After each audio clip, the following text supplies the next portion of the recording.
తెలంగాణ రాష్ట్రంలో పార్టీలు మారడానికి నాయకులకు సమయమైనట్టే తెలుస్తుంది. నూతనంగా కాంగ్రెస్ పార్టీ ప్రభుత్వంలోకి రావడం, అలాగే ఎంపీ ఎన్నికలు కూడా దగ్గర పడుతుండడంతో కొంతమంది ఓడిన పార్టీలో ఉన్న నాయకులు, గతంలో ఎమ్మెల్యేలుగా పనిచేసిన వాళ్ళు, అలాగే అధికారం దూరమైందని బాధపడుతున్న నాయకులు కొందరేమో కేంద్రంలో అధికారంలో ఉన్న బీజేపీలకు, రాష్ట్రంలో అధికారంలో ఉన్న కాంగ్రెస్ పార్టీలో చేరడానికి ఇష్టం చూపుతున్నట్టు తెలుస్తుంది.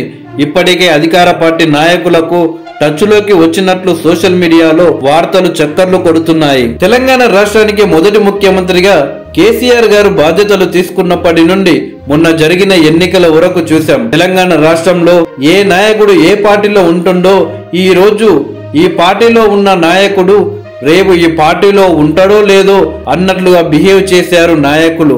మొత్తానికి ఒక్కొక్క నాయకుడైతే ఏకంగా ఈ 9 సంవత్సరాల్లో 3 పార్టీల జెండాలు మోయడం జరిగింది. మొత్తానికి బీఆర్ఎస్ పార్టీ ఓడిపోయి కాంగ్రెస్ పార్టీ అధికారంలోకి వచ్చింది. బీఆర్ఎస్ పార్టీ అధికారంలో ఉన్నప్పుడు మంత్రిగా పనిచేసినటువంటి ఈటెల రాజేందర్ గారు బీఆర్ఎస్ పార్టీకి రాజీనామా చేసి బీజేపీలో చేరడం జరిగింది. బీఆర్ఎస్ పార్టీకి రాజీనామాతో పాటు ఆయన ఎమ్మెల్యే పదవి కూడా రాజీనామా చేసి ఉప ఎన్నికకు వెళ్లారు ఈటెల రాజేందర్. అయితే ఆ యొక్క ఎన్నికల్లో ఈటెల రాజేందర్ భారీ మెజారిటీతో గెలవడం జరిగింది. ఆ తర్వాత ఈటెల రాజేందర్ కు మరిన్ని బాధ్యత బీజేపీ పార్టీ ఇవ్వడం జరిగింది. కానీ ఈ ఎన్నికల్లో మాత్రం పెద్దగా ప్రభావం చూపలేకపోయాడు ఈటెల రాజేందర్. ఆయన అనుచరులకు ఇప్పించుకున్న సీట్లలో కూడా ఆయన గెలిపించుకోలేకపోయాడు. చివరికి ఆయన కూడా 2 చోట్ల పోటీ చేసి 2 చోట్ల ఓడిపోవడం జరిగింది.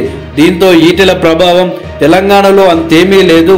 కేవలం బీఆర్ఎస్ పై వ్యతిరేకతతోటే ఈటెల రాజేందర్ హుజూరాబాద్ లో గెలిచాడు. కానీ ఈటెల ప్రభావం అంతగా ఏమీ లేదు అని బీజేపీ పార్టీలో నాయకులు కూడా అనుకుంటున్నారని తెలుస్తుంది. భవిష్యత్తులో బీఆర్ఎస్ వర్సెస్ కాంగ్రెస్ గానే ఉంటుంది, కానీ బీజేపీకి మాత్రం తెలంగాణలో అవకాశం లేదని ఈటెల రాజేందర్ ఆలోచిస్తున్నట్లు సోషల్ మీడియాలో వార్తలు చక్కర్లు కొడుతున్నాయి. అయితే బీజేపీ పార్టీలో ఉంటే భవిష్యత్తుకు ప్రమాదమే అని కాంగ్రెస్ పార్టీలోకి వెళ్లే ఆలోచనలో ఈటెల రాజేందర్ ఉన్నట్లు తెలుస్తుంది. త్వరలో ఈటెల రాజేందర్ కాంగ్రెస్ పార్టీలో చేరుతున్నట్లు వార్తలు వస్తున్నాయి.